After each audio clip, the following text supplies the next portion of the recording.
Bismillahirrahmanirrahim. Assalamualaikum warahmatullahi wabarakatuh. Alhamdulillah, pertama-tama marilah kita panjatkan puja dan puji syukur kita hanya kepada Allah Subhanahu wa Ta'ala. Sebab karena rahmatnya, karena kasih sayangnya, kita masih bisa bertemu lagi saat ini, walaupun dalam media sosial kita dipertemukan dalam keadaan sehat walafiat. Dan tak lupa, marilah kita panjatkan sholawat kepada junjungan kita, Nabi Muhammad SAW. Sebab karenanya kita telah dipertemukan dengan cahaya kebenaran, yaitu agama Islam. Teman-teman yang dirahmati Allah, Alhamdulillah pada kesempatan malam yang indah ini, saya kedatangan tamu yang sangat luar biasa. Masya Allah, beliau adalah sang debater ya, sang guru yang benar-benar membuat saya banyak belajar ya teman-teman ya. Ini kita langsung sambut aja. Assalamualaikum Bang Zuma. Waalaikumsalam warahmatullahi wabarakatuh. Masya Allah. Masya Allah, Alhamdulillah. Bang Zuma gimana kabarnya? Alhamdulillah, udah mendingan, udah sehat ya pokoknya. Amin, amin. Iya. Iya, ini Bang Zuma. Malam ini sih aku pengen banget nih Bang Zuma menimba ilmu, banyak belajar dari Bang Zuma ya. Alhamdulillah, biasanya aku tuh cuma nyimak gimana Bang Zuma menebarkan kebenaran, apalagi kalau lagi berdebat tuh. Nah, itu aku ngelihat, Masya Allah, ini dengan keilmuan yang tinggi dan juga kesabaran yang tinggi juga ngadepin mereka gitu. Iya. Ya, Bang Zuma, jadi aku sering dengar juga ya, Bang Zuma kan udah sering bahas juga nih tentang sosok Nabi Isa ya, atau Yesus di dalam Bible kan. Nah, mereka sering menganggap itu ya, apalagi kayak aku dulu aja nih, aku dulu waktu sebelum masuk Islam, kami tuh menganggap orang Islam itu benci sama Yesus. Menganggap orang yang masuk Islam itu meninggalkan Yesus gitu. Pokoknya nganggap orang-orang Islam itu sukanya ngehina Tuhannya orang Kristen gitu ya waktu aku masuk. Iya. Sama yang lama gitu ya Bang Zuma ya. Nah, tapi sebenarnya tuh Yesus itu kan kalau di agamaku yang lama ya, itu kan diagungkan, dianggap sebagai Tuhan gitu kan. Mereka memuliakannya dengan cara menganggap itu sebagai Tuhan. Tuh, tapi kalau di dalam Islam, nah, itu kan pasti berbeda banget ya, Bang Zuma ya. Iya. Nah, sebenarnya tuh gimana sih cara memuliakan yang sebenarnya itu sepantasnya dan sesuai dengan apa yang diperintahkan Tuhan, itu sebenarnya gimana sih Bang Zuma? Apa kita harus memuliakan itu, oh dia ini bukan manusia biasa, bukan sekedar nabi, atau dia ini ternyata, apalagi kayak doktrinnya mereka ya Bang Zuma ya, mereka menganggap Yesus itu kan salah satu Tuhan dari doktrin Trinitas gitu ya Bang ya. Iya, betul. Mereka sampai seperti itu. Kalau di Islam sendiri, di Al-Quran itu gimana? Terus kalau di Bible sendiri dengan mereka yang dengan PD-nya kan karena mengagungkan Yesus sebagai Tuhan, mereka menganggap cara mereka memuliakan itu adalah hal yang paling baik gitu loh, menurut mereka gitu. Bahkan mereka menganggap dengan kita umat Islam tidak menganggap Yesus sebagai Tuhan, mereka mikir kita itu yang malah merendahkan Nabi Isa, merendahkan Yesus. Itu gimana sih Bang Zuma? Mohon pencerahannya nih Bang. Mungkin buat teman-teman juga banyak yang masih membenci Islam, jadi menganggap kita itu yang membenci Yesus. Itu gimana Bang? Tolong dijelasin. Ya, baik. Bismillahirrahmanirrahim. Assalamualaikum warahmatullahi wabarakatuh. Alhamdulillah. Waalaikumsalam. An'amana bini'amatil iman wal islam wa nusalli wa nusallimu ala khairil anam Sayyidina Muhammadin wa ala alihi wa sahbihi ajma'in, amma ba'd. Jadi saya sangat berbahagia malam ini saya bisa bertamu di tempat adik saya ini ya, Adinda Natalia Iriani. adalah suatu kebanggaan bagi saya tersendiri ketika kemudian bisa bertemu dengan orang-orang yang diberi petunjuk oleh Allah dan dimasukkan ke dalam golongan orang-orang yang senantiasa diberi nikmat. Pertanyaan yang barusan, di mana sih posisi sebenarnya ketika Sang Pencipta alam semesta itu menginginkan keselamatan terjadi terhadap ciptaannya berupa manusia yang sudah diberi perangkat akal, berbeda dengan makhluk yang lain. Nah, Al-Quran menerangkan begini, A'udzubillahi minasyaitonirrajim, Bismillahirrahmanirrahim. Wa ma arsalna min qablika min rasulin illa nuhi ilaihi annahu la ilaha illa ana fa'budun. Jadi ketika Allah mengutus malaikat Jibril kepada baginda Rasulullah Muhammad sallallahu alaihi wasallam, Allah menyatakan kepada baginda Rasulullah, "Ya Muhammad, saya tidak mengutus seorang rasul pun sebelum engkau, melainkan aku mewahyukan kepadanya sebuah pemberitaan yang agung. Yang mana jika ada yang mengimani pemberitaan itu, maka dia akan terselamatkan di dunia dan di akhirat. Apa itu? Bahwa tidak ada Tuhan yang berhak disembah selain aku. Maka sembahlah aku." Nah, jadi ketika kemudian Islam ditanya, bagaimana kedudukan Nabiullah Isa alaihissalam yang kemudian disebut Yesus di dalam pemahaman sahabat-sahabat kita Kristen? Allah Subhanahu wa Ta'ala menjelaskan begini. Ketika kemudian Allah mengutus kepada Bani Israel, Allah menjelaskan kepada baginda Rasulullah Muhammad SAW, "Wa innahu la ilmun lis-sa'ah fala tamtarunna biha wattabi'un hadza siratul mustaqim." Jadi Nabi Isa alaihissalam itu adalah jalan yang lurus.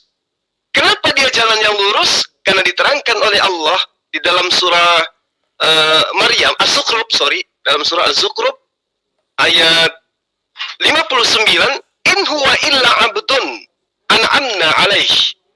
Jadi Nabi Isa itu adalah seorang hamba Allah, lalu kemudian diterangkan oleh Allah, "Wa ja'alnahu matalan li bani Israil." Dan kami berikan nikmat kenabian kepadanya, lalu kemudian kami jadikan dia sebagai contoh bagi Bani Israel.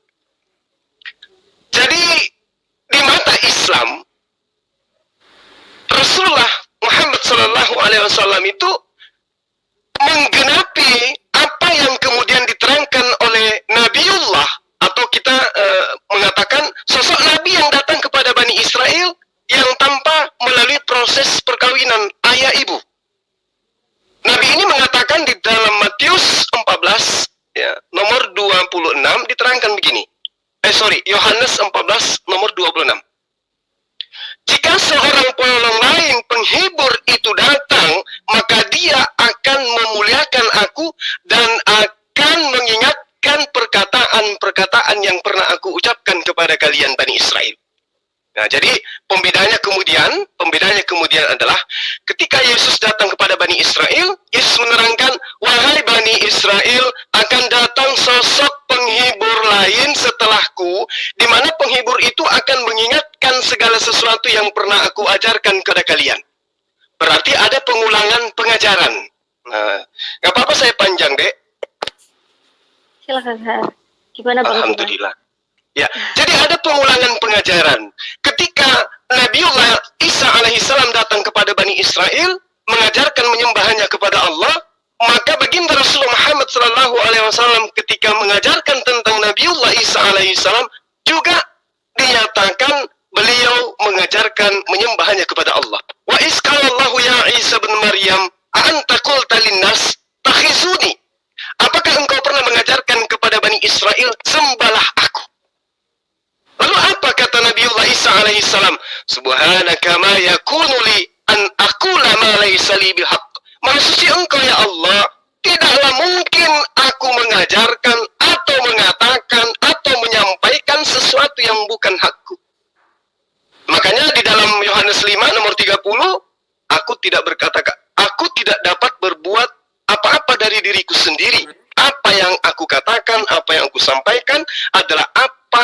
diperintahkan oleh Allah untuk aku sampaikan kepada mereka.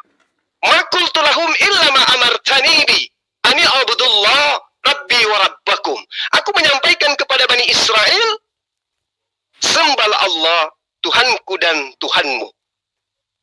Jadi di dalam pengajaran Islam terhadap oknum yang datang kepada Nabiullah Isa alaihissalam datang kepada Bani Israel, Allah menerangkan, qala innama ana rasul rabbi liahabalaki gulaman zakiyah. Nah ini, di sini dikatakan gulaman zakiyah. Jadi Nabi ini ketika datang kepada Bani Israel diutus oleh Allah sebagai rasul dan kemudian disebut sebagai gulaman zakiyah. Apa itu?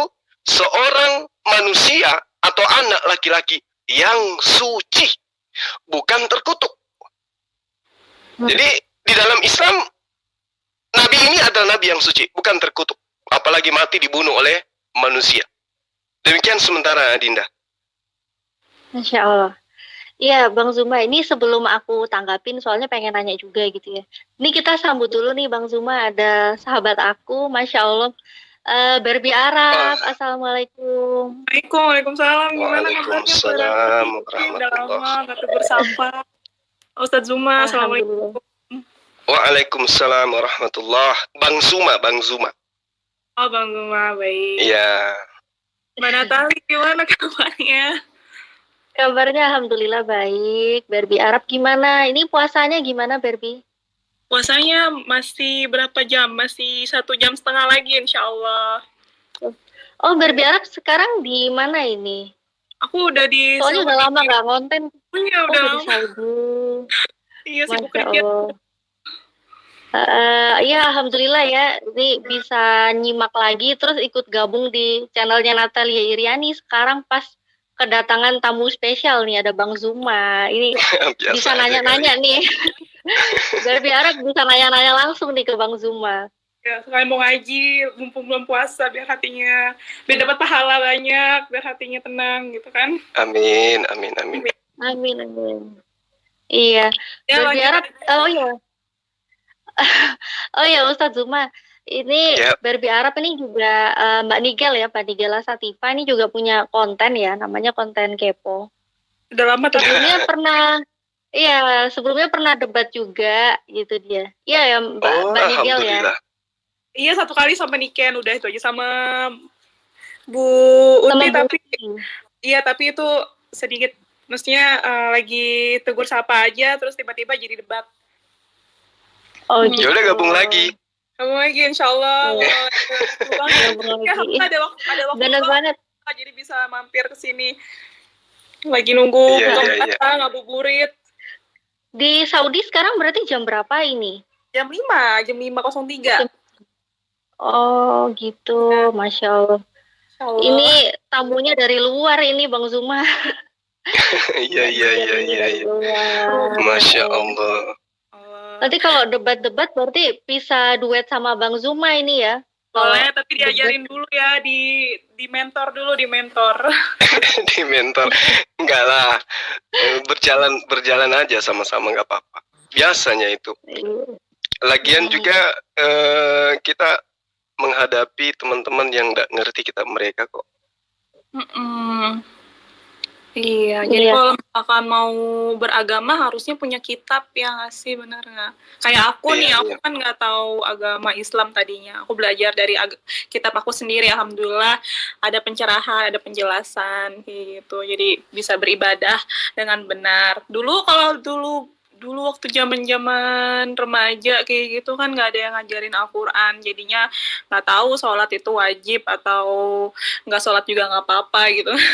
Tapi sekarang kan udah tahu, udah baca kitab, jadinya alhamdulillah lebih terarah. Alhamdulillah. Iya, ini Barbie Arab ini dari tadi kan Bang Zumanya juga udah kasih sedikit pembuka ya tentang siapa Nabi Isa gitu ya dalam Al-Quran. Ini mungkin Barbie Arab ada yang mau ditanggapin dulu nih. Kalau Nabi Isa di dalam Islam itu gimana sih kalau menurut Mbak Nigel ini kan juga udah pernah debat juga kan, membantah tentang ketuhanannya Yesus ya. Iya, tapi Nah, maaf ilmu aku tuh belum terlalu banyak ya, jadi masih dasar-dasar gitu.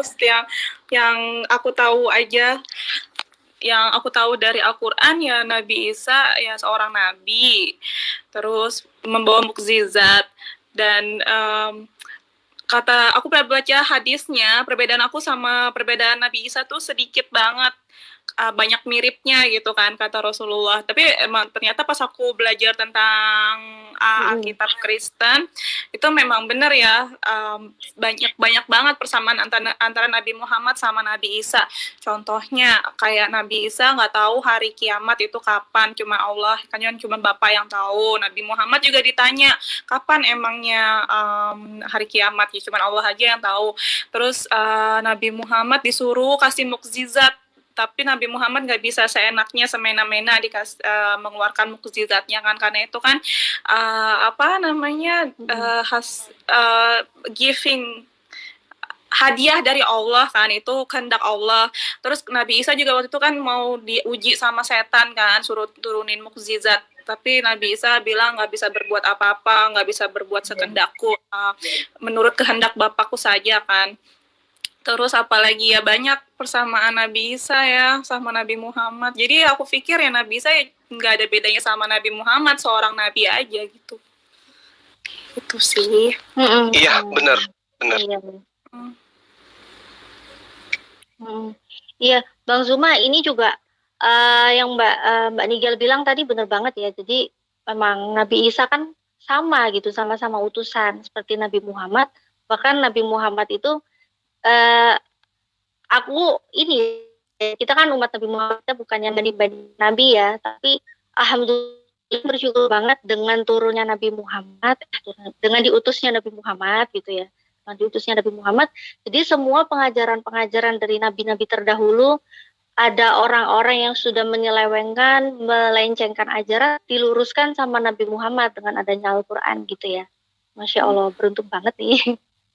Jadi Nabi Zuma, Bang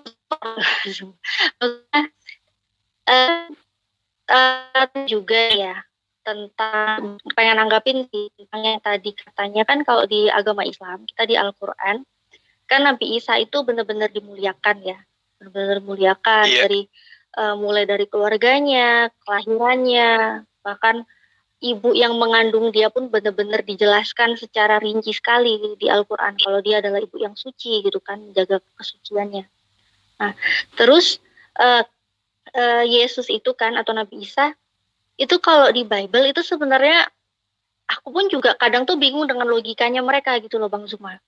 Jadi logikanya mereka itu sebenarnya kayak gimana sih? Karena kalau di satu sisi ya, di satu sisi mereka menganggap Yesus itu Tuhan gitu kan. Terus mereka juga percaya kalau Yesus itu anak yang suci gitu kan, bayi yang suci gitu, karena lahir dari seorang perawan suci kan. Tapi mereka itu juga nggak sinkron gitu. Menurut aku sih nggak sinkron ya, karena mereka kan punya dalil juga, punya data yang di Galatia 3 ayat berapa sih, 13 atau berapa gitu, yang katanya itu terkutuklah orang yang mati di salib gitu. Sedangkan Yesus, orang yang mereka anggap sebagai Tuhan, itu kan mati di kayu salib gitu. Sebenarnya ini mereka di satu ayat, satu dalil mengatakan yang mati di kayu salib itu terkutuk gitu. Tapi mereka nggak terima gitu kalau kita bilang siapa yang mengutuk-ngutukkan Nabi Isa, siapa yang mengutuk-ngutukkan Yesus gitu. Mereka tuh nggak terima, padahal di kitabnya mereka gitu. Itu gimana sih Bang Zuma kalau untuk mencerahkan pikiran yang kayak gitu kan, logikanya saya juga bingung gitu loh Bang Zuma. Ini logikanya mereka tuh gimana gitu loh. Mereka biasanya berasumsi gitu ya, berasumsinya gini. Kan Yesus itu dia menjadi hina, terkutuk di kayu salib karena dosa-dosa kita, dosa-dosa manusia. Katanya gitu asumsinya mereka kan gitu. Jadi tuh gimana Bang Zuma? Sebenarnya mereka itu memuliakan apa gimana sih gitu ya. Kita sih nggak bisa menyimpulkan apa-apa sih, karena itu memang keimanannya mereka sih dan mereka yang simpulkan. Tapi gimana gitu loh Bang? Tanggapannya Bang Zuma gimana nih? Iya. Jadi saya teringat dengan ucapan Yesus ya di dalam Matius 15 nomor 18, nomor 19 ketika Yesus itu kemudian merujuk kepada nubuatan dalam Yesaya 29 nomor 13. Jadi Yesus berkata begini, atau di Markus 7 nomor 6. Bangsa ini memuliakan aku dengan bibirnya, padahal hatinya jauh daripadaku. Percuma mereka menghormat kepadaku, sedangkan ajaran yang mereka ajarkan adalah ajaran manusia. Nah, jadi gini, ketika kemudian mereka mengatakan, kami memuliakan, dia itu adalah manusia suci yang lahir tanpa ada hubungan antar laki-laki dengan perempuan. Dari situ aja konsepnya udah keliru. Seakan-akan ketika seorang suami ya bersama dengan istrinya melakukan sesuatu yang menjadi kodratnya untuk beranak cucu yang banyak di atas bumi ini, itu dianggap sebagai sebuah kehinaan, dianggap sebagai sebuah kenistaan, sehingga standarisasi mensucikan Yesus karena dia lahir bukan hasil bersetubuh. Seakan-akan manusia dari hasil bersetubuh itu tidak suci gitu. Sementara Islam, siapapun dia terlahir dalam keadaan suci. Nah, kalau kemudian mereka mengatakan memuliakan, kenapa dimuliakan? Karena mereka menganggapnya Tuhan. Tapi pada prinsipnya mereka sangat menghinakan dan sangat-sangat menistakan. Contoh misalnya ketika seorang presiden mengutus menteri ke Makassar, ke kota saya ya. Diutusnya lah seorang menteri ke Makassar untuk kemudian menyampaikan apa keinginan presiden untuk warga di kota Makassar ini. Nah, pertanyaan sederhananya, ketika sang menteri ini dianggap presiden, itu penghinaan atau memuliakan sang menteri? Adik-adik saya, pasti menghinakan karena dia bukan presiden, dia hanya menteri. Jadi ketika warga masyarakat di kota Makassar menganggap menteri ini presiden, dua yang mereka hinakan. Menghinakan menteri dan menghinakan yang mengutus menteri. Karena mendudukkan sesuatu bukan pada tempatnya. Nah, kenapa kemudian dikatakan sebagai menghinakan di sini? Coba kalau kita melihat ya, adik-adik saya, di dalam Ulangan 11 nomor 1 misalnya. Kalau ada Bible silakan dibuka. Di situ diterangkan begini. Haruslah engkau mengasihi Tuhanmu dan melakukan dengan setia kewajibanmu terhadap Dia dengan senantiasa berpegang pada 1. Ketetapan-ketetapannya, 2. Peraturan-peraturannya, 3. Perintah-perintahnya. Jadi kalau kita mengasihi Tuhan menurut pengajaran Yesus, saya katakan pengajaran Yesus, kenapa? Karena Yesus dalam Matius 5 menerangkan bahwa tidak setitik pun dihilangkan dari hukum Taurat sebelum langit bumi ini lenyap. Berarti Ulangan 11 nomor 1 perintah Tuhan itu nggak boleh lenyap. Berarti harus memegang dengan setia perintah yang ada di dalam hukum Taurat. Nah, ini ketetapan dan peraturan dan perintah Tuhan kemudian dianggap sebagai sengat maut oleh seorang yang mereka katakan sebagai rasul. Jadi dikatakan ini adalah sengat maut. Perintah-perintah Tuhan yang datang kepada Bani Israel itu adalah sengat maut. Dianggap sebagai hal yang membuat manusia jatuh ke dalam dosa. Logikanya, ketika aturan itu dibuat, maka banyak yang akan tersandung dengan pelanggaran aturan. Tapi ketika aturan itu tidak ada, maka manusia bebas dan tidak akan pernah terkena pelanggaran terhadap aturan. Itu yang mereka inginkan. Dan demi untuk menghilangkan aturan Tuhan yang ada di dalam hukum Taurat atau kitab Taurat, maka kudu wajib ada yang menebus mereka. Nah, makanya Adinda Natalia tadi mengatakan dalam Galatia 3 nomor 13 bahwa dengan mati Yesus Kristus telah menebus kita telah menebus kita dari kutuk hukum Taurat dengan cara mati terkutuk di atas tiang salib. Itu penghinaan. Itu penghinaan. Kenapa? Adinda kan pernah menjadi golongan mereka. Seingat adik saya ini, atau sekarang lah boleh belajar atau bisa buka-buka Bible, kita tidak akan pernah menemukan satu data pun di dalam perjanjian lama bahwa hukum Taurat itu adalah kutukan. Nggak ada itu. Malah perintahnya Tuhan di dalam Amsal 30 nomor, jangan kau menambah, jangan kau mengurangi, agar engkau tidak dianggap sebagai pendusta. Itu perintah Tuhan itu. Nggak boleh menambah dan mengurangi aturan Tuhan yang datang kepada Bani Israel. Nah, kalau kita mau melihat penghinaan demi penghinaan yang diutarakan oleh kitabnya teman-teman kita terhadap siapa? Terhadap Yesus atau Nabi Isa itu terlalu banyak. Misalnya di dalam Ibrani 13 nomor 13. Karena itu marilah kita pergi kepadanya. Nya di sini adalah Yesus di luar perkemahan dan menanggung kehinaannya. Jadi Yesus itu dianggap hina sehingga kita harus menanggung kehinaannya. Di dalam Galatia 3 nomor 13 juga diterangkan begini. Kristus telah menebus kita dari kutuk hukum Torah dengan jalan menjadi kutuk karena kita, sebab ada tertulis, terkutuklah orang yang digantung pada kayu salib. Nah, sekarang pertanyaannya, yang terkutuk di sini siapa? Yesus kan? Yesus. Bagaimana di dalam pengajaran agama Islam? Mau enggak kita mengatakan bahwa Yesus itu terkutuk? Tentu tidak. Kita nggak mau. Nabi Isa itu adalah seorang yang sangat suci, yang sangat dimuliakan. Bahkan kalau kita melihat di dalam Al-Quran, Nabi Isa itu disebut sebagai ayat. Ayat itu sebagai bukti, sebagai tanda-tanda kebesaran.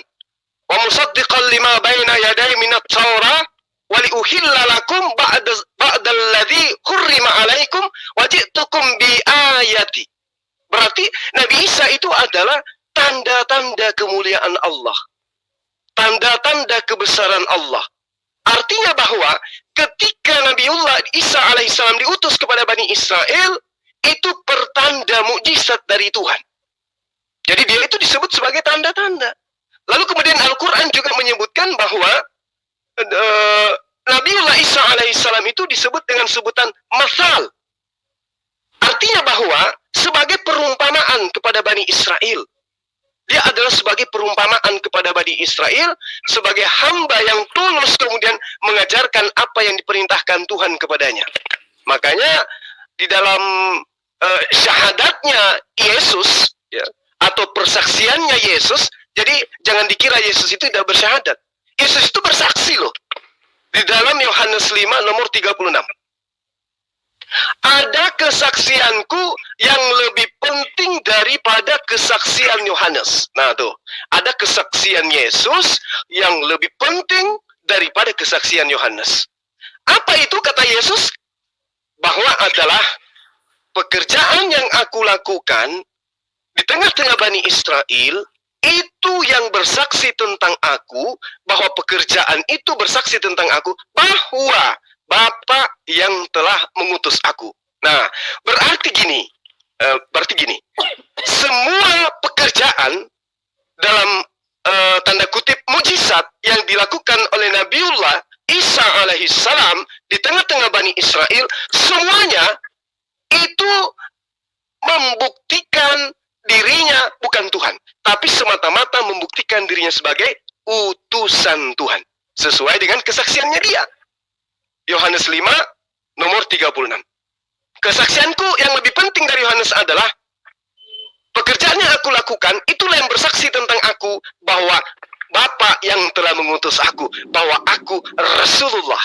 Nah, itu berarti kesaksiannya Isa Rasulullah.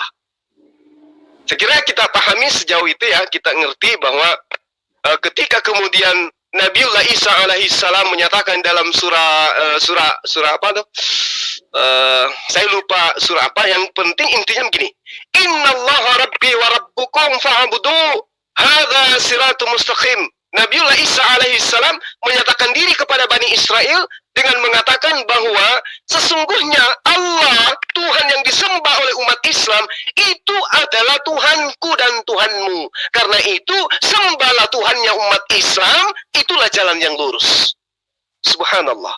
Innallaha rabbi wa rabbukum fa'buduh hadza siratul mustaqim. Jadi yang lurus itu adalah ketika mendudukkan Nabiullah yang datang kepada Bani Israel sebagai nabi, sebagai rasul, dan kemudian mengikuti ajarannya. Apa itu? Katakan kepada mereka, wahai Maria, aku akan pergi kepada bapakku dan bapakmu, Tuhanku dan Tuhanmu, Allahku dan Allahmu. Lalu kemudian diterangkan di dalam Yohanes 4 nomor 22, Yesus menerangkan begini, kami menyembah apa yang kami kenal, kamu menyembah Tuhan yang kalian tidak kenal. Subhanallah. Berarti Yesus di dalam kitabnya mereka juga diterangkan, Yesus itu menyembah kepada Allah. Demikian Adinda. Aduh, saya terlalu panjang ini. Maaf. Alhamdulillah, malah seneng banget pencerahannya, dapat banyak banget nih. Ya Mbak Nigel ya. Iya, aku mau tanya. Itu ya waktu dia bilang sembahlah Tuhan yang aku kenal, sembahlah Tuhan kamu yang yang tidak kamu kenal. Itu Yesus itu percakapannya dengan siapa? Dengan orang Romawi. Pada saat itu kan mereka juga udah dari dulu menyembah paganisme, punya Tuhan beda sendiri gitu. Itu Yesus pada waktu itu conversation-nya kemana percakapan Yesus? Ya, baik. Ini pertanyaan yang sangat menarik ya. Jadi ketika itu orang-orang Farisi mendengarkan bahwa Yesus memperoleh dan membaptis murid lebih banyak daripada Yohanes. Artinya, ketika kita berbicara mengenai pernyataan Yesus di dalam Yohanes 4 nomor 4, Yesus ini sedang berbincang-bincang dengan orang-orang Farisi, dengan orang Farisi yang ada di sekelilingnya dan orang-orang Yahudi. Artinya orang-orang Yahudi yang ada di sekelilingnya. Dalam hal ini orang Farisi. Gitu. Jadi kepada Bani Israel pun, orang yang sebangsa dengan Yesus, dia mengatakan kepada orang-orang yang menolaknya ini, kan Yesus diutus kepada Bani Israel, bukan diutus kepada orang Roma. Ketika dia mengajarkan kepada orang Yahudi, ya Bani Israel, di dalam Matius di dalam Matius 15 nomor 24, ya Matius 15 nomor 24, ya. Nah, di situ dia katakan, aku diutus hanya kepada domba-domba yang hilang dari Bani Israel. Sehingga ketika dia datang, dia ditolak. Dia ditolak. Dia ditolak oleh umatnya pada masa itu. Dia ditolak oleh umatnya pada masa itu. Nah, sehingga di dalam perjalanannya dia, di dalam mengajarkan Injil Kerajaan Allah, itu banyak ditolak oleh orang-orang yang ada di sekelilingnya. Seperti misalnya wanita Samaria, ya, yang diceritakan di dalam Yohanes 4. Kemudian orang-orang Farisi yang kemudian memohon pertolongan kepada Isa atau Yesus tentang anaknya yang sakit. Nah, saya kira begitu. Jadi orang-orang yang ditemani daripada Yesus pada masa itu, muridnya termasuk dari golongan Farisi, dan juga ada perempuan dari Kanaan, kemudian orang wanita Samaria, itu menjadi ruang lingkup teman perbincangan beliau. Iya baik, aku mau bilang lagi, ini kalau salah koreksi ya. Setahu aku di Al-Quran itu nggak ada ya kalimat di Allah bilang orang Yahudi itu kafir kan, kafir. Tapi yang aku temuin itu, maaf ya, ini jangan sampai masuk, jangan sampai kayak Ustaz Somad lagi di somasi nih. Kan, tapi aku cuma menyampaikan apa yang dalam kitab suci aku aja ya. Kalau mau komplain, jangan ke aku komplainnya, tapi kepada yang punya kitab suci, yang bikin kitab sucinya, oke? Di kitab suci aku nih, aku taunya telah kafirlah orang yang berkata Tuhan itu salah satu dari 3 gitu kan. Yeah. Tapi mana pernah kita lihat sampai sekarang orang Yahudi punya Tuhan selain Allah, selain Yahweh gitu kan. Tuhannya Yahudi sama Tuhannya Islam kan sama ya. Kalau kita tanya ke Yahudinya langsung juga masih mereka bilang Tuhan Islam sama Tuhan Yahudi sama, cuman bedanya kita percaya sama Muhammad, kalau mereka percaya sama Moses, itu aja. Jadi iya, jadinya menurut aku jauh di luar ajaran dari yang Nabi Isa seorang Yahudi ajarkan gitu. Kalau misalkan mereka beranggapan mereka tuh pengikut Nabi Isa gitu, tapi yang aku lihat mereka jauh banget dari kata pengikut Nabi Isa. Karena Nabi Isa bilang Tuhanku dan Tuhanmu kan, berarti cuma ada satu Tuhan. Nabi Isa pun nggak pernah ngajarin sembahlah aku gitu. Yang ada Allah bilang telah kafirlah orang yang berkata Tuhan itu salah satu dari 3 gitu kan. Udah, jadi jelas situ. Benar nggak sih? Koreksi kalau aku salah ya. Iya, itu betul. Al-Quran menerangkan wa inna min ahlil kitab laman yu'minu billah wa ma unzila ilaikum wa ma unzila ilaihim khashiin. Jadi kemudian diterangkan lillahi la yastaru bi ayatillah thamanan qalila. Nah, jadi diterangkan sesungguhnya di antara ahli kitab ada yang beriman kepada Allah dan kepada apa yang diwahyukan kepada mereka dan juga apa yang diwahyukan kepadamu dan yang diturunkan kepada mereka. Nah, karena mereka merendah hati kepada Allah dan mereka tidak memperjualbelikan ayat-ayat Allah dengan harga sedikit. Tapi kita harus memahami bahwa di antara mereka juga ada yang memalingkan firman Allah yang datang kepada mereka. Seperti itu, Adinda. Baik. Makanya diterangkan oleh Allah, laisu sawa'am min ahlil kitab ummatun qaimatun yatsluna ayatillah. Mereka itu tidak sama seluruhnya. Di antara ahli kitab ada golongan yang jujur. Mereka membaca ayat-ayat Allah pada malam hari, lalu mereka bersujud kepada Allah. Ya, ada juga yang ingkar. Gitu. Ya, jadi gimana nih Barbie Arab? Mungkin ada yang mau ditambahin lagi nih pertanyaannya, mumpung ada Ustadz. Iya, jelas banget. Yang belum jelas mungkin. Iya, Mbak Natali, aku mau masak buat buka puasa, aku pamit ya. Bang Zuma, aku pamit dulu ya, mau buka puasa. Ya, boleh. Silakan. Selamat menikmati ibadah puasa. Iya, selamat berbuka puasa. Waalaikumsalam warahmatullahi wabarakatuh. Masya Allah. Ya, Dinda, Zuma, apa jadi kita itu masih lanjut atau gimana? lanjut ya Bang Zuma ya. Soalnya aku masih pengen tanya-tanya juga, pengen bahas. Iya, boleh. Soalnya mungkin nggak apa-apa ya Bang Zuma ya? Boleh, nggak apa-apa. Bang, tadi kan mengenai salib menyalip gitu ya, bahasan tentang salib lagi nih. Aku soalnya antusias banget gitu di seputaran salib, bahas seputaran salib. Karena kan itu juga sebuah doktrin yang penting gitu kan di ajaran agamaku yang lama. Dan itu semua kan dibantah di Al-Quran ya, di An-Nisa 157 itu ya. Bahwa Nabi Isa itu nggak disalib, Nabi Isa itu diselamatkan Allah. Terus Nabi Isa itu diselamatkan, kemudian yang orang-orang tangkap itu adalah orang yang diserupakan gitu kan. Jadi udah diganti, bukan Nabi Isa yang mereka salibkan, dan mereka dalam keraguan-raguan kan siapa yang mereka salibkan gitu. Nah, jadi gini juga nih Bang Zuma. Kalau kita mau jeli tentang penyalipan ya, karena kan ya penyalipan aja udah jelas tadi yang katanya terkutuk gitu ya. Dan kita pun umat Islam benar-benar benar-benar kita yakin bahwa Nabi Isa ini nggak terkutuk, Nabi Isa ini nggak disalib, Nabi Isa ini diselamatkan Allah gitu. Allah nggak mau nabinya yang dicintainya itu mati secara terkutuk gitu kan di kayu salib. Nah, terus mereka yang mempercayai kalau Yesus itu yang disalib gitu, mereka kan punya dalil juga, punya data kayak di Yesaya berapa ya itu ya? Yesaya 53 ayat ke-7. Ini aku tampilin dulu ya Bang Zuma ya, nggak apa-apa ya? Ya, boleh. Aku share pelan-pelan ya Bang, soalnya aku masih jauh banget, nggak kayak Bang Zuma langsung ceplos ayat sana sini udah hafal gitu. Yesaya berapa deh? Yesaya 53 ayat 7 nih ya. Oh, yang berbicara mengenai nubuatan itu.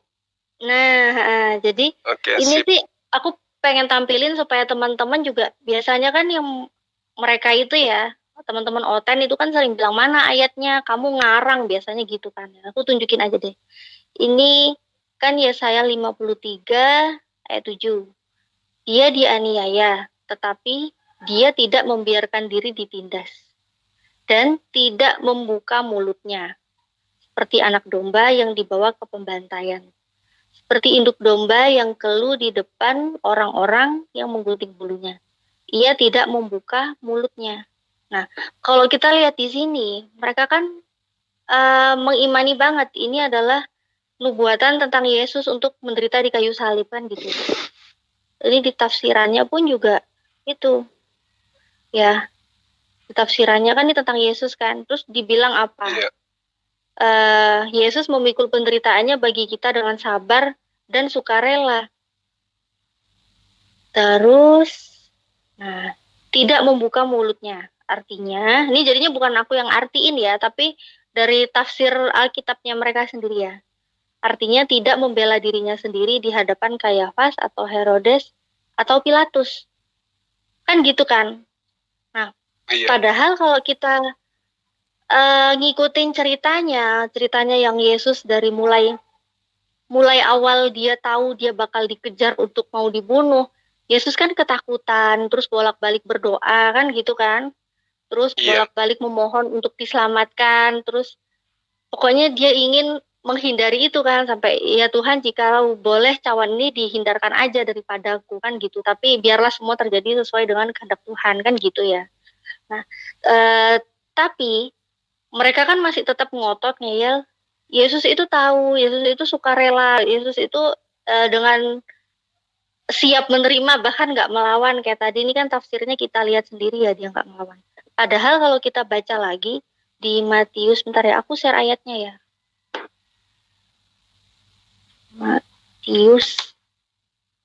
Matius berapa deh? Matius 26 ayat 59 sampai 60. Iya. Sampai 60 terus sama di satu-satu deh ya. Nah, ini yang di imam-imam kepala nih. Imam-imam kepala malah seluruh Mahkamah Agama mencari kesaksian palsu terhadap Yesus, supaya ia dapat dihukum mati. Tetapi mereka tidak memperolehnya, walaupun tampil banyak saksi dusta, tetapi akhirnya tampillah 2 orang. Nah, kalau ini kan berarti kematian Yesus itu kan yang mereka harapkan gitu ya, yang imam-imam kepala harapkan. Mereka sampai cari-cari tentang kesaksian palsu. Jadi kayak pengadilan-pengadilan yang cuma udah direkayasa, udah disandiwarakan gitu loh. Mereka sampai cari saksi palsu gitu kan, supaya mereka mendapati Yesus itu punya salah kan gitu. Supaya Yesus bisa dihukum mati. Kan gitu tuh. Sandiwaranya mereka si imam-imam kepala gitu kan sama seluruh mahkamah agama. Nah, padahal Yesus pun dengan adanya kayak gini rekayasanya orang-orang ini, Yesus kan nggak tinggal diem gitu loh. Selain dia yang ngelawan berdoa gitu kan, terus sempat nyuruh orang-orang beli pedang ya, murid-muridnya beli pedang kan untuk melawan, nyuruh jual jubahnya itu. Iya. Sambil ngetik ya aku ngobang ya, itu Yesus pun juga ngelawan loh di imam kepalanya itu, imam besarnya pun Yesus lawan gitu loh. Tapi mereka dengan dalil Yesaya mereka bilang Yesus nggak melawan. Nih, ini yang di imam besar ya. Yohanes 18 ayat 19 sampai 23. Maka mulailah imam besar menanyai Yesus tentang murid-muridnya dan tentang ajaran-ajarannya. Jawab Yesus kepadanya, Aku berbicara terus terang kepada dunia. Aku selalu mengajar di rumah-rumah ibadat dan di bait Allah, tempat semua orang Yahudi berkumpul. Aku tidak berbicara sembunyi-sembunyi. Mengapakah engkau menanyai aku? Tanyailah mereka yang telah mendengar apa yang kukatakan kepada mereka. Sungguh, mereka tahu apa yang telah kukatakan. Ketika ia mengatakan hal itu, nah jadi setelah Yesus mengatakan itu, seorang penjaga yang berdiri di situ menampar mukanya sambil berkata, jadi Yesus ditampar gitu kan. Begitu saat Yesus ditampar ya, jadi tuh hanya mereka ditampar gitu ya. Tuh hanya mereka ditampar, terus yang menampar itu kan sambil berkata, begitukah jawabmu kepada imam besar? Terus Yesus itu jawab gitu kan, jawab Yesus kepadanya, jikalau kataku itu salah, tunjukkanlah salahnya. Tetapi jikalau kataku itu benar, mengapakah engkau menampar aku? Jadi ini aja kalau kita mau baca dengan akal yang sehat ya Bang Zuma ya. Iya. Kalau aku salah, berarti kan Yesus sendiri tuh dia mengadakan pembelaan terhadap dirinya sendiri kan. Saat dia ditampar tuh dia tanya gitu, kalau aku salah, tunjukin salahnya. Tapi kalau aku benar, ngapain juga kok aku ditampar kan gitu kan. Mengapa engkau menampar aku? Kan intinya Yesus itu ingin mendapatkan keadilan karena dia itu nggak bersalah. Karena Nggak memang Yesus, bersalah. Iya, betul. karena memang Yesus itu nggak bersalah. Tapi kenapa dia sampai ditampar dan Yesus bersuara kan, Yesus tanya, tunjukin salahku. Kalau emang aku ada salah itu, jika aku salah tunjukin salahnya di mana. Terus kalau aku benar ngapain juga aku ditampar. Jadi berbeda banget sama yang di Yesaya ya tadi ya, Yesaya 53 ayat 7. Katanya Yesus itu membiarkan dirinya untuk dianiaya kan gitu kan, untuk menderita. Terus untuk apa sih tadi yang ditafsirnya itu tadi ya? Tidak akan membuka mulutnya. Padahal ini jelas-jelas Yesus ngomong gitu loh. Ngomong kepada imam besar. Nah itu gimana itu Bang Suma? Iya, jadi gini, Adinda Natali, terkait dengan apa yang adik saya ini barusan tampilkan di layar. Artinya bahwa antara yang mereka katakan nubuatan dengan fakta yang terjadi dalam kronologi yang ada dalam kitab mereka itu sangat bertentangan gitu loh. Nah, karena itulah kemudian baginda Rasulullah Muhammad Sallallahu Alaihi Wasallam 1400 tahun silam itu dengan jujur, dengan beraninya dia mengatakan wa innal ladina ikhtalafu fi, sesungguhnya mereka hanya berselisih pendapat tentang penyaliban itu. Coba bayangkan. Dari mana baginda Rasulullah Muhammad SAW tahu? Beliau buta Ibrani, dia ummi, dia di tengah-tengah orang jahiliyah, dia tidak melakukan penelitian, tidak melakukan riset, tidak melakukan muhtamar, kemudian untuk menentukan sisi kebenaran disalib ataupun tidak. Tapi kemudian Allah mewahyukan wa innal ladzina ikhtalafu fi, orang-orang yang ada pada zaman itu berselisih paham tentang penyaliban Yesus. Apa pembuktiannya? Apakah ada datanya yang menerangkan itu? Ada. Di dalam kitab mereka itu nyata dikatakan. Contoh misalnya dalam Kisah Para Rasul 25 nomor 19. Mereka sudah berselisih paham di situ.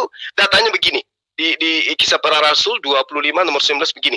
Tetapi mereka hanya berselisih paham dengan dia tentang soal-soal agama mereka dan tentang soal orang yang bernama Yesus. Ada yang mengatakan Yesus sudah mati, sedangkan Paulus katakan dengan pasti bahwa Yesus itu hidup.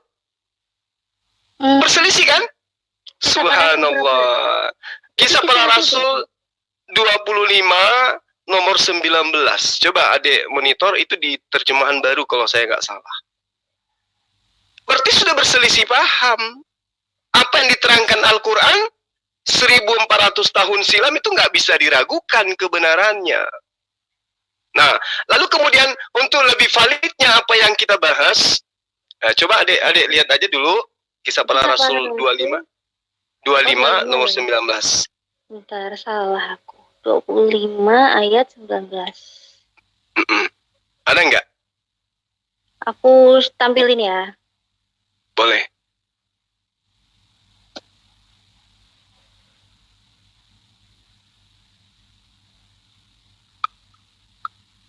Allahu Akbar.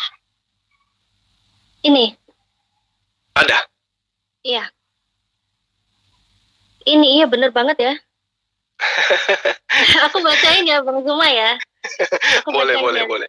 Kisah Para Rasul 25 ayat 19. Tetapi mereka hanya berselisih paham dengan dia tentang soal-soal agama mereka dan tentang seorang bernama Yesus yang sudah mati. Sedangkan Paulus katakan dengan pasti bahwa ia hidup. Nah, berselisih paham kan? Ya. Nah, sekarang secara garis besarnya gini, analogi akalnya gini, Dinda. Jadi kita tahu bahwa Yesus ini itu datang di tengah-tengah Bani Israel. Berarti Yesus ketika mengajarkan ajarannya, itu kelilingnya di Galilea. Dia keliling di Yerusalem, dari tempat kelahirannya Nazaret, mutar-mutar di tanah Yudea. Kan gitu ya? Artinya, ketika Yesus menerangkan, aku diutus kepada Bani Israel. Aku berdoa bukan untuk dunia. Aku berdoa untuk mereka Bani Israel.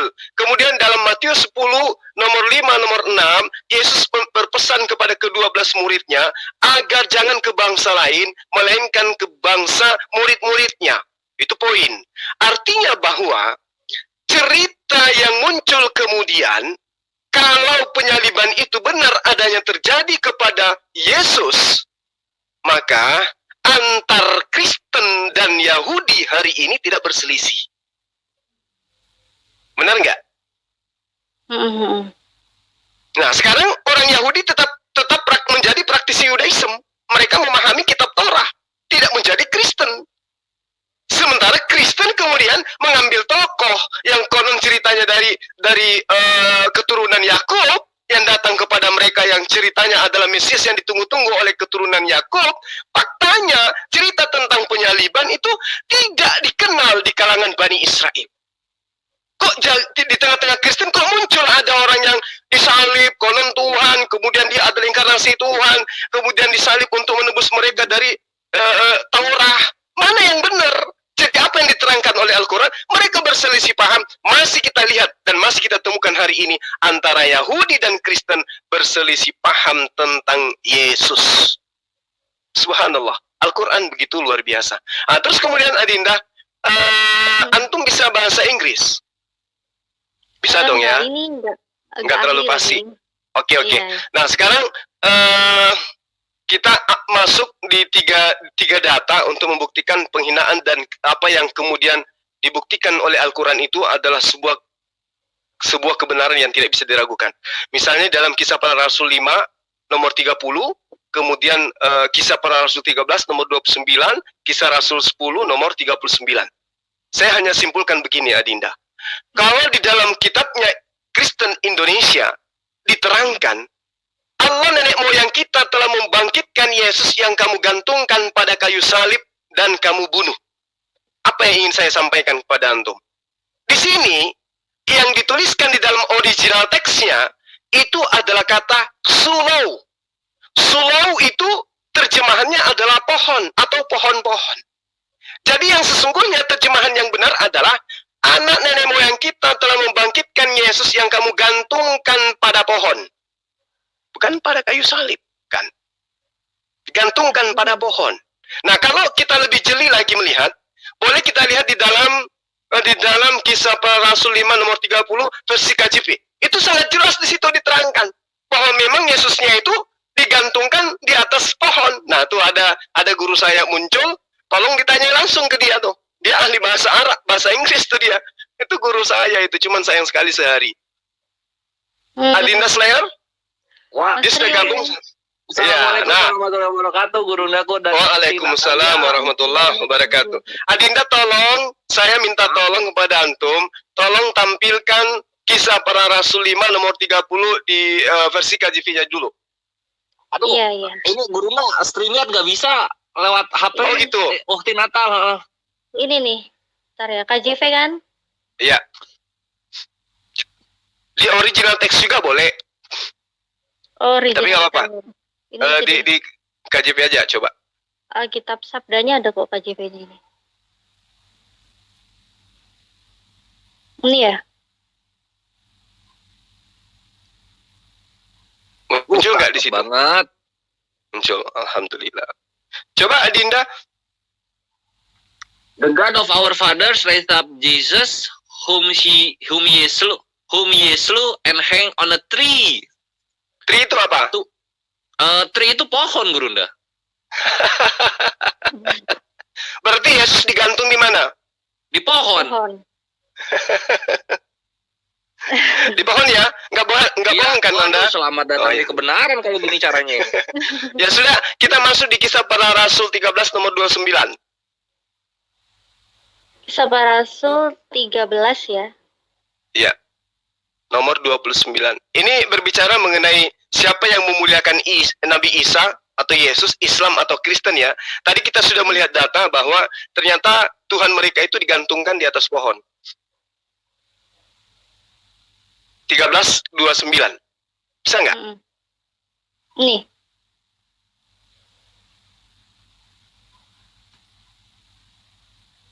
Ini ya Bang Zumi. Ya. Coba Adinda Slayer.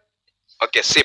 Dan setelah mereka menggenapi segala sesuatu yang ada tertulis tentang dia, mereka menurunkan dia dari kayu salib lalu membaringkannya di dalam kubur. Nah, coba versi KJV-nya coba. Muncul yang KJV-nya waktu. KJV-nya ini. Yes. When they had fulfilled all that was written of him, they took dalam kurung him, they took him down from the tree and laid in a sepulchre. Nah, tree di situ bukan kayu salib, Burunda. Masya Allah. Benar ya? Iya, benar-benar ini. Wah, ini LAI lagi-lagi Takia Korintus. Satu Jadi lagi. lambangnya harusnya gimana nih, lambang-lambang di gereja nih? Lambang salib apa lambang pohon yang harusnya nih? Pokoknya harusnya pohon palem lah. Terserah mereka nih ya. Terserah mereka lah. Kisah Rasul 10 nomor 39 terakhir coba. 39 ya? Iya.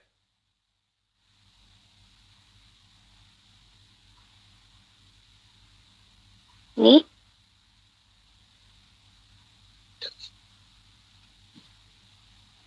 Udah, Bang Zuma. Coba Adinda Slayer. Yang KJV-nya langsung aja, Ini udah jelas ini Takia ini kayu salib. Nah, kita lihat nih, apakah kayu salib atau pohon wooden cross? Nah, kan gitu ya bahasa Inggrisnya. Harusnya kan wooden cross ya.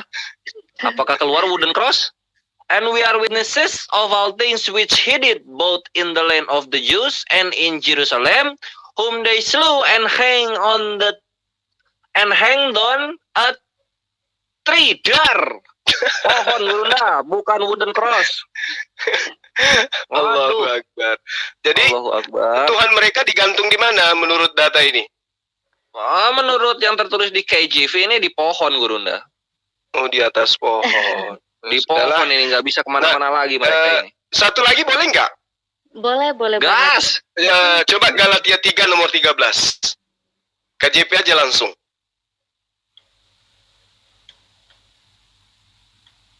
Kenapa dari tree kok jadi wooden cross ya? Aduh, ini apa maunya ini?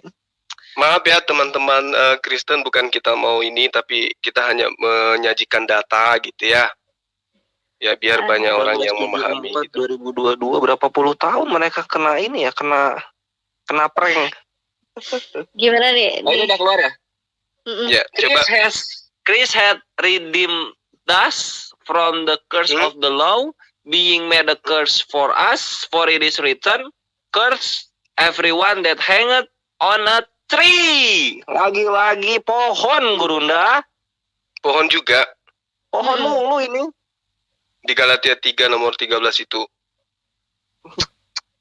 Ya sudahlah kalau gitu, saya jadi lapar ini ya. Kok tega banget ya. Ngomongin pohon jadi lapar, Gurunda ya. Iya. Allahu Akbar. Jadi apa yang diterangkan oleh Al-Quran yang saya katakan tadi, wa innal ladina ikhtalafu fihi lafi syakkim minhu. Mereka berselisih paham tentang Yesus atau tentang Nabi Isa, apakah dibunuh ataupun tidak. Nah, kita tengok lagi ceritanya yang kayak begitu tadi. Kan jadi apa ya? Sedih juga sih melihatnya. Kalau kita mengatakan bahwa ajaran ini mereka sudah benar, tapi terjemahannya kok jadi kayak gitu-gitu ya. Oke. Kok ada suara-suara ya dia? Iya, Afwan. Gurunda uti Natal, Afwan cuma sebentar, aku pamit ya. Ini udah ada janji soalnya. Oh iya. Mau melawan ini Gurunda uti Natal, mau melawan wakil Yesus terbaik satu Indonesia. Siapa? Namanya Vergu. Oh, jam berapa? 9:30 Gurunda. Iya. Di mana? Di FIC tapi duel aku satu. Oke. Siapa lanjut. yang menyembah batu ikhwah topiknya? Selamat berjuang ya. Ingat pesan kakek, ingat pesan kakek. Allah sama dengan Yesus sama dengan yang kemarin ketulis tuh. Siapa Yesus yang sama melengket pada dirinya batu? Ya kan gitu ya. Oh iya benar. Batu zakar. Ya wes Grunde, aku pamit ya. Oke, ya baik. Juga. Ayo Adinda, Iya. Natalia kita lanjut kalau masih ada. Siap. Assalamualaikum warahmatullahi wabarakatuh. Waalaikumsalam warahmatullahi wabarakatuh. Iya, Bang Zuma, tadi Iya. mengenai yang mereka berselisih paham gitu ya, itu kan memang ini juga kan terbukti banget gitu. Jadi mereka berselisih paham siapa yang disalibkan, dan peristiwa yang Nabi Isa itu digantikan dengan orang yang diserupakan pun sebenarnya kan di Bible pun juga sebenarnya ada bukti-bukti juga kalau Yesus itu beberapa kali tuh dia bermujizat merubah rupa gitu kan.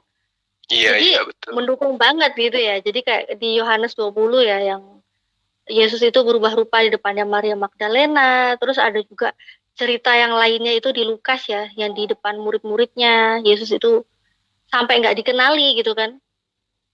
Iya. Jadi sebenarnya banyak gitu ya Bang Zuma ya. Apalagi di ini nih, Iya. aku tampilin yang Markus 16 ya, Markus 16 ayat 12.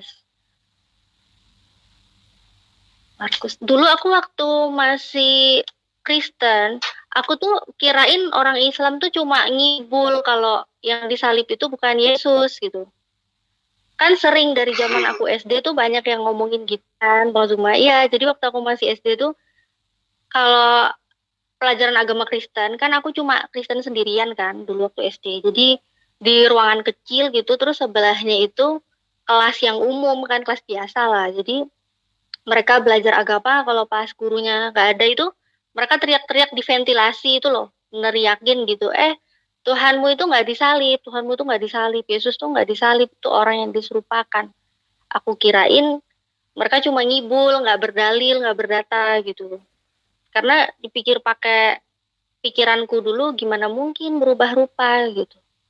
Nah ini aku tampilin salah satu ayat kalau Yesus itu sering loh dia berubah-ubah rupa itu. Ini salah satu aja nih. Markus 16 ayat 12.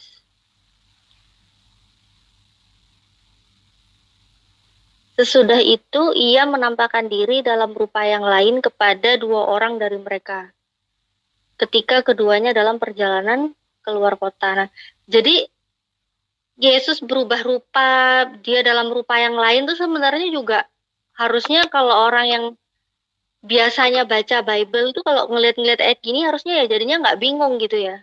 Kenapa kok bisa diserupakan gitu. Iya. Terus kebanyakan gimana Bang Zuma? Terus kalau misalnya Adinda Natalia yang ditanya diserupakan dengan siapa? Gimana jawabannya?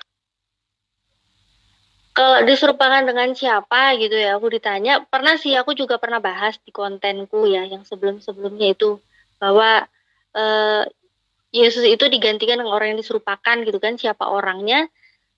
Memang semua data pun juga ada yang mengatakan itu Yudas, ada juga yang mengatakan itu Yesus yang lain gitu kan, ada juga yang mengatakan itu Simon, karena Simon kan juga nolongin bawa salib kan di perjalanan gitu.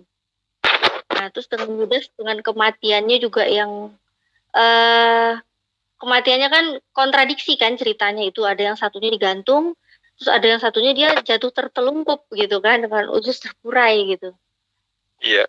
Nah, jadi kalau sekarang ditanyain siapa orangnya, nah karena semua berselisih pendapat, kalau pendapatku sih Yudas gitu. Tapi kalaupun ada orang berpendapat lain, itu nggak salah. Justru itu sangat membenarkan apa yang di dalam Al-Quran. Karena kita itu pun berselisih pendapat gitu siapa yang disalib. Tapi yang terbukti jelas, Nabi Isa nggak disalib, Nabi Isa diselamatkan. Gitu. Karena Nabi Isa pun juga udah sering dia dikasih mujizat untuk berubah-ubah rupa gitu, sampai orang-orang nggak mengenali, Maria Magdalena nggak mengenali, murid-muridnya aja sampai nggak kenal, itu kan udah sering kayak gitu. Iya. Pertanyaan lanjutan, pada saat penyaliban adik saya ini ada nggak di situ? Aku maksudnya. Iya. Aku di proses penyalipan ya nggak ada lah. Ya pantas lah kalau nggak tahu siapa yang diserupakan. Karena Allah menerangkan di dalam Al-Quran, dalam surah An-Nisa gini. Wa qaulihim inna qatalnal masiha Isa ibn Maryam Rasulullah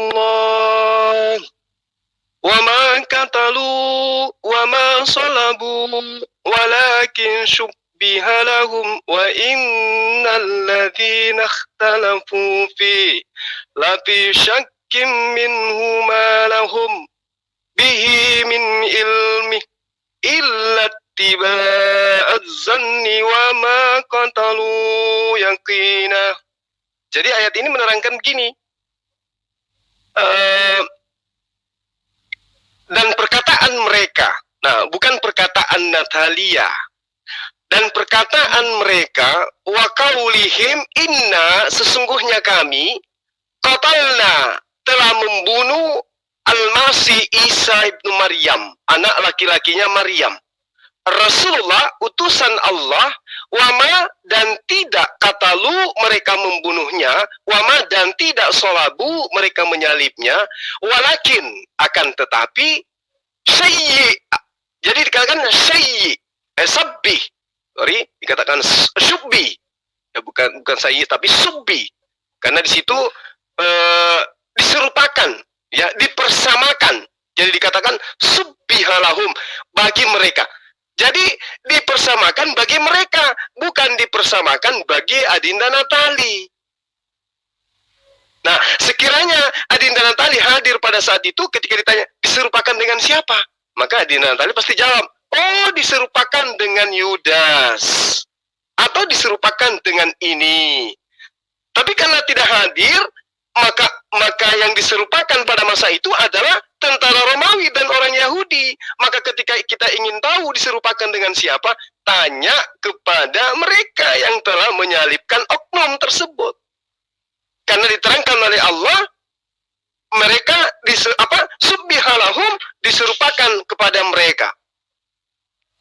Bukan kepada kita umat Islam yang ada sekarang, tapi diserupakan bagi mereka yang ada pada masa itu. Sehingga ketika ingin tahu diserupakan dengan siapa, ya udah ayo buru-buru telepon kepada mereka. Halo, pada saat kamu menyalibnya, itu Isa diserupakan dengan siapa sih? Kan kamu yang melihat. Nah, itu cara jawabnya. Maksud saya salah satu poin cara menjawabnya kayak begitu. Karena yang diserupakan bagi Nabi Isa, Allah menyerupakan Nabi Isa itu bagi mereka, bukan bagi saya. Jadi kalau Anda semua ingin tahu diserupakan dengan siapa, ya tanya kepada mereka yang mengalami, bukan kepada saya. Saya hanya diinfokan bahwa Nabiullah Isa alaihissalam itu tidak disalib. Yang mereka salib adalah orang oknum yang diserupakan bagi mereka, bukan bagi saya. Jadi kalau ingin tahu, ya tanya kepada mereka. Itu kalau kita bahas berdasarkan dari ayat-ayat Al-Qur'annya sesuai dengan akar kata. Berarti yang diserupakan adalah bagi dia, bukan bagi saya. Jadi kalau misalnya ada orang yang diserupakan bagi Bang Suma, ya orang itu bagi Bang Suma, jangan tanya ke Adinda Natali mana tahu, karena orang itu diserupakan bagi saya. Gitu, saya kira gitu Adinda. Iya Bang Zuma. Ya, jadi memang pengalamanku banget sih ya gitu Bang Zuma. Jadi waktu masih di agamaku yang lama, itu setiap ada orang yang ngomong, apalagi orang Islam kan yang kebanyakan ngomong kan gitu. Yesus itu nggak disalib. Yesus itu udah digantiin sama orang lain gitu. Jadi merasa itu adalah hal yang mustahil, merasa itu tuh nggak mungkin gitu. Tapi tapi setelah kita mau membuka pikiran, membuka hati gitu kan, ya nggak usah pakai dalil Islam dulu deh, karena memang dulu kan aku benci banget sama Islam ya, cuma. Tapi kalau kita ngeliat dari Bible pun, iya serius, dulu aku paling benci banget. Jadi Allah pun ngasih aku hidayah itu, alhamdulillah, aku mencari kebenaran itu nggak lewat Al-Quran, tapi lewat kitab suciku sendiri yang dulu lewat Bible. Jadi benar-benar murni dari Bible. Jadi tentang siapa Yesus, Yesus itu katanya dimuliakan sebagai Tuhan gitu kan, tapi ternyata kok begini gitu kan. Nah, apalagi tadi yang kita udah bahas di awal ya Bang Zuma ya, yang Yesus itu ternyata dia mati di kayu salib, tapi di doktrinnya kan mati di kayu salib, tapi di ayat lainnya pun malah menghinakan Yesus itu terkutuk. Nah, ini gimana nih, kok apa yang kita cintai kok dibilang terkutuk? Kan pasti dalam hati marah di atas pohon. Nah, apalagi barusan tahu lagi ya, digantung di atas pohon gitu kan. Astagfirullahaladzim. Jadi aduh, kalau bener-bener cinta sama Yesus nih, kalau bener-bener menghargai siapa Yesus, memuliakan siapa Yesus, insya Allah mu'alaf sih pasti ya. Kalau Allah mendatangkan hidayah, insya Allah mu'alaf gitu. Iya. Masalahnya gini loh. Masalahnya gini loh, Dek. Kalau misalnya Yesus itu pencipta langit dan bumi, kemudian umat Islam tidak menyembahnya, salah nggak umat Islam? Tidak. Kenapa nggak salah? Karena Yesus menerangkan di dalam Yohanes, kitab Yohanes 14, ya, orang yang mengasihi aku adalah mereka yang menuruti perintahku, kan gitu. Nah, sekarang kenapa umat Islam tidak menyembah dia? Kalau tidak ada perintahnya untuk disembah. Itu kalau Yesus itu adalah Tuhan.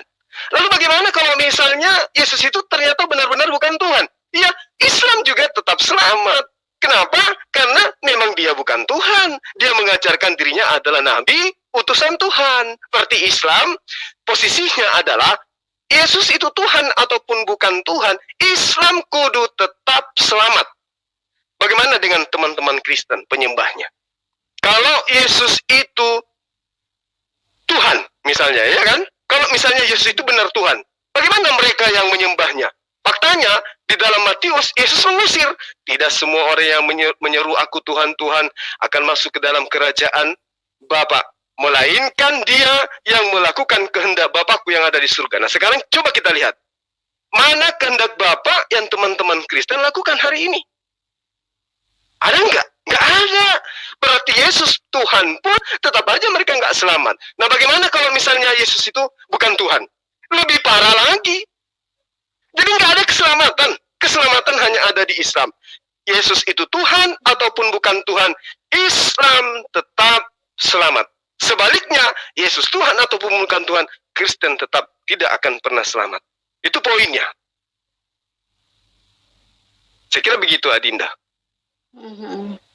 Jadi yang memuliakan Nabiullah Isa alaihissalam atau Yesus itu hanya ada di dalam ajaran agama Islam. Benar banget. Iya. Iya, aku juga pernah ini sih, Bang Zuma. Jadi pernah baca juga ada sebuah hadis gitu ya. Cuma nggak hafal hadis riwayatnya dari mana gitu. Jadi Nabi Muhammad sendiri aja itu tuh adalah seseorang yang paling mencintai Nabi Isa gitu. Nah, ini jadi Nabi udah jelas Nabi Muhammad, kita sebagai umatnya ya, kita kan mengikuti apa yang dikatakan Nabi Muhammad. Nabi Muhammad panutannya kita. Nabi Muhammad aja begitu mencintai. Orang yang paling mencintai Nabi Isa itu adalah Nabi Muhammad. Jadi sangat salah banget kalau orang di luar Islam menyangka kita itu menghina Nabi Isa. Sangat salah banget kalau dibilang kita itu nggak memuliakan Nabi Isa. Gimana bisa nggak memuliakan gitu ya? Kita aja cinta banget gitu, karena Nabi kita aja sangat mencintai Nabi Isa. Jadi kita pun pasti mengikuti apa yang diajarkan Nabi kita gitu ya. Iya. Itu diterangkan di dalam hadis Bukhari itu, Dek. Dalam kitab Hadits Anbiya, bahwa Rasulullah mengaku dekat dan paling cinta kepada baginda Isa alaihissalam. Itu ada di Bukhari, memang diterangkan. Pernah gitu, pernah baca gitu. Ternyata di situ ya, Bang Zuma ya. Iya. Kalau Bang Zuma nih hafal banget ya. Gak cuma Al-Quran, gak cuma Bible, tapi hadis pun juga hafal, Masya Allah. Karena hadis itu yang antum barusan bawa itu bukan hadis asing, sudah sering kita bahas kok itu. Iya, mungkin Bang Zuma ada yang bisa disampaikan lagi nggak? Soalnya ini juga udah 1 jam lebih ya sebelum kita tutup. Closing statement-nya gimana, Bang Zuma? Baik, jadi sahabat-sahabat saya dimanapun berada, malam ini kami berdua, ya bukan niatannya untuk kemudian menghinakan atau merendahkan atau menistakan. Tujuan kami hanya memberikan edukasi memperkuat iman generasi Islam, bahwa dengan kita beragama Islam, kita sudah mendapatkan 2 poin. Pertama, memuliakan baginda Rasulullah Muhammad SAW, dan juga memuliakan Nabiullah Isa alaihissalam. Tapi kalau kita keluar daripada Islam atau murtad meninggalkan Islam, maka yang ada kemudian adalah membenci baginda Rasulullah Muhammad SAW dan menistakan Nabi Isa alaihissalam. Kenapa dikatakan menistakan? Sepanjang dialog kami tadi itu kita sudah membuktikan secara data bahwa ketika dikatakan bahwa Yesus itu adalah Tuhan, itu sebenarnya sudah menistakan Yesus. Karena Yesus ketika datang tidak mengajarkan baik teori apalagi praktek menyembah kepada dirinya, melainkan dia mempraktekkan kepada Bani Israel untuk menyembah hanya kepada Allah. Yesus menerangkan di dalam Yohanes 17 nomor 3, hidup kekal itu adalah mereka mengenal Engkau satu-satunya Allah yang benar dan mengenal Aku yang Engkau utus. Al-Quran menerangkan di dalam surah Al-Ma'idah ayat 117, Ma qultu lahum illa ma amartani bi an ya'budullah rabbi wa rabbakum wa kuntu alaihim syahida ma dumtu fihim falamma tawaffaitani kunta antar raqiba alaihim wa anta ala kulli syai'in syahid. Jadi Nabi Isa itu mengatakan kepada Bani Israel, aku tidak pernah mengatakan kepada Bani Israel kecuali apa yang engkau perintahkan kepadaku ya Allah, yaitu, wahai Bani Israel, sembahlah Allah, Tuhanku dan Tuhanmu, dan aku menjadi saksi terhadap Bani Israel selama aku berada di tengah-tengah mereka. Maka setelah aku terangkat ke sisimu, engkaulah yang mengawasi mereka, dan engkaulah yang maha menyaksikan atas segala sesuatu. Jadi terakhir dari saya, sahabat-sahabat dimanapun berada, Al-Quran menerangkan, Qala innama ana rasulu rabbi li'ahabilaki gulaman zakiyah. Nabi Isa alaihissalam itu adalah seorang manusia yang suci. Suci secara lahiriah dan juga batiniah. Saya kira begitu para sahabat-sahabat sekalian. Kepada Adinda Natalia, terima kasih ya. Antum luar biasa dengan mengajak saya di sini ya. Sering-sering aja kita kalau ada hal yang ingin diperbincangkan, selama hal itu demi kemaslahatan umat, saya siap-siap saja insya Allah. Oke, makasih ya. Makasih banyak. Ada sesuatu? Ya. Iya Bang Zuma, makasih banyak. Ini benar-benar suatu kehormatan ya, suatu kebanggaan juga. Alhamdulillah Bang Zuma bisa bersedia bahkan dengan narasi yang lumayan panjang ya, 1 jam lebih ya. Bang Zuma menjelaskan dengan sabar, Masya Allah. Bang Zuma insya Allah kapan-kapan bersedia ya Bang Zuma ya kalau aku undang lagi, karena masih sangat banyak hal-hal yang ingin saya diskusikan, saya tanyakan. Insya Allah. Akhirnya teman-teman supaya bisa tercerahkan juga dari apa yang Bang Zuma sampaikan gitu. Baik. Ya, makasih banyak Bang Zuma. Makasih Dinda, saya pamit ya. Mana tahu pendeta siapa Josia Lengkong itu mau jadi malam ini, saya akan melayani beliau untuk berdialog. Salam sama keluarga, jaga diri baik-baik. Assalamualaikum warahmatullahi wabarakatuh. Salam satu Tuhan. Waalaikumsalam warahmatullahi wabarakatuh. Masya Allah teman-teman, alhamdulillah kita tadi udah diskusi ya teman-teman ya, teman-teman udah nyimak juga, alhamdulillah tercerahkan. Dan sebenarnya jelas ya teman-teman, kita umat muslim sangat memuliakan Nabi Isa, kita sangat mencintai, menghormati, bahkan kita nggak pernah menghina Nabi Isa sedikit pun, karena apa yang diajarkan Nabi Muhammad dan apa juga yang ada di dalam Al-Quran itu sangat jelas ya, bahwa Nabi Isa sangat suci dan derajatnya pun jelas, dia adalah seorang nabi yang dimuliakan. Nah teman-teman, dan tetaplah kita selalu istiqomah dalam iman dan Islam, dan saya pun juga teringat dengan apa yang pernah Nabi Muhammad sampaikan, janganlah kita memuji, mengagungkan Nabi Muhammad secara berlebihan seperti orang-orang kafir memuliakan, mengagungkan Nabi Isa secara berlebihan sehingga sampai mereka menuhankan Nabi Isa. Baik teman-teman, cukup sekian aja yang bisa saya sampaikan pada video kali ini. Saya mohon maaf bila ada salah-salah kata, itu semua datangnya dari saya. Namun bila ada baiknya, itu semua hanya datang dari Allah Subhanahu wa Ta'ala. Teman-teman, selamat menunaikan ibadah puasa. Assalamualaikum warahmatullahi wabarakatuh.